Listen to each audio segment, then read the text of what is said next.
সুপ্রিয় দর্শক, আসসালামু আলাইকুম। নিউজ 24 এর সকালের সংবাদে আপনাদেরকে স্বাগতম। প্রথমেই জানিয়ে দিচ্ছি সংবাদ শিরোনাম। চট্টগ্রামের নিষিদ্ধ সংগঠন ছাত্রলীগের মিছিল, বরিশালে সেনা সদস্যকে অপহরণ, বিএনপি নেতাসহ গ্রেপ্তার ৩, রাতে বাড়ি থেকে স্কুল ছাত্রীকে অপহরণ, ৬ দিন আটকে রেখে ধর্ষণের পর ফেরত, জুলাই অভ্যুত্থানে বাংলাদেশের ইতিহাসে যুগান্তকারী ঘটনা, সংবর্ধনা অনুষ্ঠানে সেনাবাহিনী প্রধান, গণতন্ত্র বিনাশী শক্তির চক্রান্ত থেমে নেই মন্তব্য তারেক রহমানের, সেনাবাহিনীকে বিতর্কিত করে নির্বাচন অনিশ্চিত করার অপচেষ্টা হচ্ছে দাবি এমরান সালে প্রিন্সের, হান্নান মাসুদের উপর হামলাকারীদের গ্রেপ্তারে ২৪ ঘন্টা সময় বেঁধে দিল এনসিপি। শুনছিলেন সংবাদ শিরোনাম। পুরো খবর পেতে ভিডিওটি শেষ পর্যন্ত দেখুন। সর্বশেষ সংবাদ পেতে চ্যানেলটি সাবস্ক্রাইব করুন। এবার বিস্তারিত। চট্টগ্রামের নিষিদ্ধ সংগঠন ছাত্রলীগের মিছিল। চট্টগ্রাম নগরীতে মিছিল করেছে নিষিদ্ধ ঘোষিত সংগঠন ছাত্রলীগের নেতাকর্মীরা। মঙ্গলবার সন্ধ্যা ৬টা ১০ মিনিটের দিকে ইফতারের সময় নগরীর চকবাজার থানার চট্টেশ্বরী মোড় এলাকায় মিছিলটি বের হয়ে কালী মন্দির ঘেঁষে এম আলী সড়কের দিকে চলে যায়। সামাজিক যোগাযোগ মাধ্যমে ভাইরাল হওয়া মিছিলের একটি ভিডিওতে দেখা গেছে মিছিলের ঠিক আগে কয়েকটি মোটরসাইকেল, পেছনে আনুমানিক ২৫ থেকে ৩০ জন স্লোগান দিচ্ছেন। মিছিলে অংশগ্রহণকারীরা স্বাধীনতার এই দিনে মুজিব তোমায় মনে পড়ে, শেখ হাসিনা আসবে, বাংলাদেশ হাসবে, আমরা কারা তোমরা কারা, শেখ হাসিনা শেখ হাসিনা এসব স্লোগান দিচ্ছিলেন। প্রত্যক্ষদর্শীরা জানান ওই সময় সড়কে তেমন মানুষ ও যানবাহন ছিল না। ইফতারের সময় মিছিলটি বের হয় তারা সাবেক প্রধানমন্ত্রীর সমর্থনে, শেখ হাসিনা আসবে, বাংলাদেশ হাসবে, শেখ হাসিনার ভয় নাই, রাজপথ ছাড়ি নাই, এরকম বিভিন্ন স্লোগান দিচ্ছিলেন। মিছিলে আনুমানিক ৩০ জনের মতো ছিল। এ বিষয়ে জানতে চকবাজার থানার ভারপ্রাপ্ত কর্মকর্তা মোহাম্মদ জাহেদুল কবিরের সাথে একাধিকবার যোগাযোগ করা হলে ফোন বন্ধ থাকায় কোনো বক্তব্য নেওয়া সম্ভব হয়নি।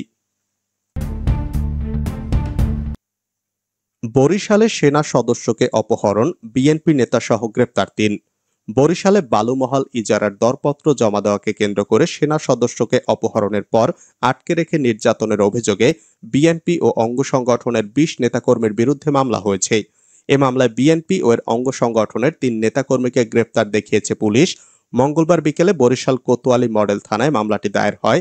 মামলাটি দায়ের করেছেন চাঁদপুরের মতলব থানার বাসিন্দা ও ওই সেনা সদস্যের চাচা আব্দুল মতিন কাজী।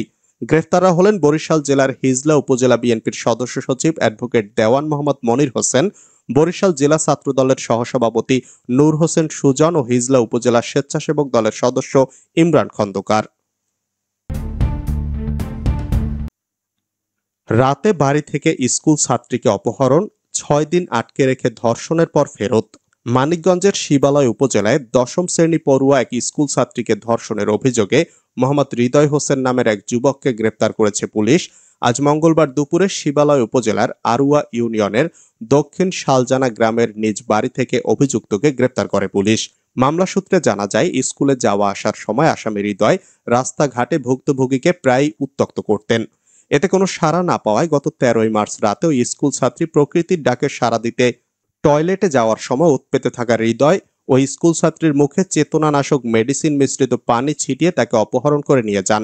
এক পর্যায়ে ওই স্কুল ছাত্রীর শারীরিক অবস্থা সংকটাপন্ন হয়ে গেলে ১৯ মার্চ তাকে নিয়ে হৃদয় বাড়ি আসেন। পরে হৃদয়ের ভাই ও স্কুল ছাত্রীকে তার পরিবারের নিকট ফিরিয়ে দেন। ভিকটিমের বড় ভাই মামলার বাদী বলেন, হৃদয় আমার বোনকে ফেরত দেওয়ার পর প্রথমে শিবালয় উপজেলা স্বাস্থ্য কমপ্লেক্সে যায়, পরে সেখান থেকে মানিকগঞ্জ জেলা হাসপাতালে পাঠায়। সেখানে কয়েকদিন ভর্তি থাকার পর বোনের শারীরিক অবস্থা খারাপ হয় হাসপাতালের চিকিৎসক তাকে জাতীয় মানসিক হাসপাতালে রেফার করেছেন। বিষয়টি শিবালয় থানা পুলিশে জানানো হলে তারা কোর্টে মামলা করার পরামর্শ দেন। পরে কোর্টে মামলা করা হয় বলে জানান তিনি। ভুক্তভোগীর মা বলেন, ৫ মেয়ে আর এক ছেলেকে নিয়ে তার সংসার, ওদের বাবা মারা গেছেন বহু আগে। অনাহারে অর্ধহারে দিনাতিপাত করতে হয়। এই মেয়েটা সবার ছোট। আমার ছেলে সরকারি দেবেন্দ্র কলেজে বিবিএ পড়ে, এর পাশাপাশি একটি এনজিওতে চাকরি করে, ওই টাকায় সংসার চলে। কিন্তু এর মধ্যেই এই ঘটনা ঘটে গেল। ঢাকায় মেয়েকে চিকিৎসা করার মতো কোনো টাকাও নেই। তার মেয়ের এই অবস্থার জন্য দায়ী ব্যক্তির সর্বোচ্চ শাস্তি দাবি করেন তিনি।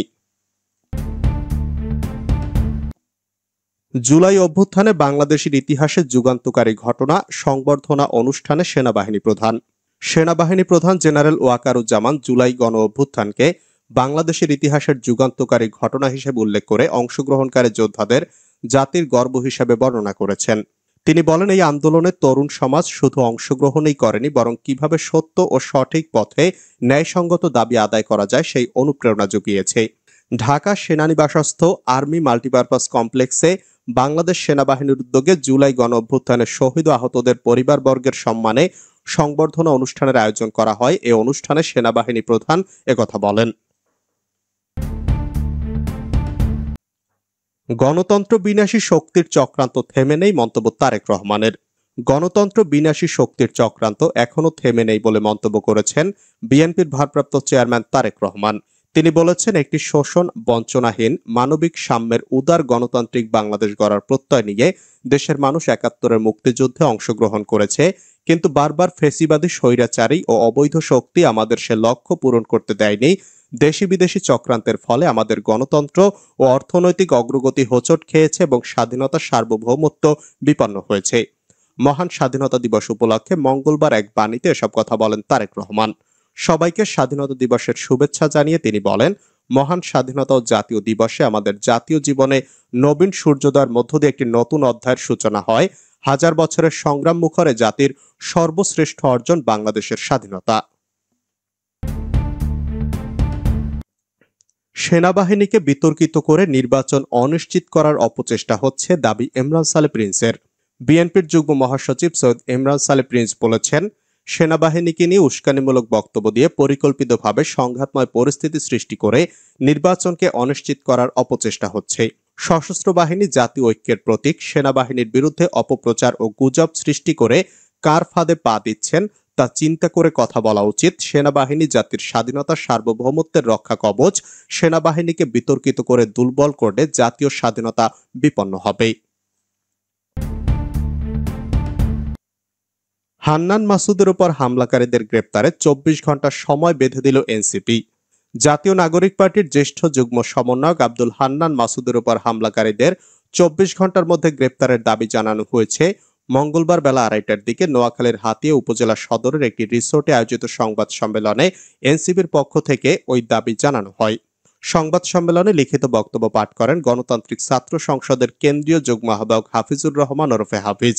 তিনি বলেন, আব্দুল হান্নান মাসুদ হাসিনা সরকারের পতনের এক দফার ঘোষক। তিনি ৫ই আগস্টের আগে একাধিকবার রাজপথে হামলার শিকার হয়েছেন।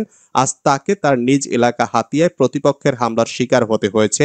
আমরা এই ঘটনায় তীব্র নিন্দা ও প্রতিবাদ জানাই। আগামী ২৪ ঘন্টার মধ্যে হামলার সঙ্গে জড়িত ব্যক্তিদের গ্রেপ্তার করা না হলে সারা দেশে আন্দোলন গড়ে তোলা হবে।